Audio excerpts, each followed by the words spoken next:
படைத்தான் இறைவன் உனையே, மலைத்தான் உடனே அவனே.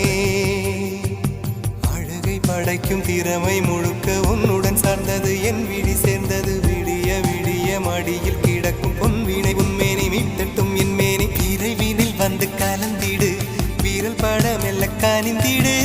உடல் மட்டும் இங்கு கிடக்குது, உடன் வந்து நீயும் உயிர் கொடு.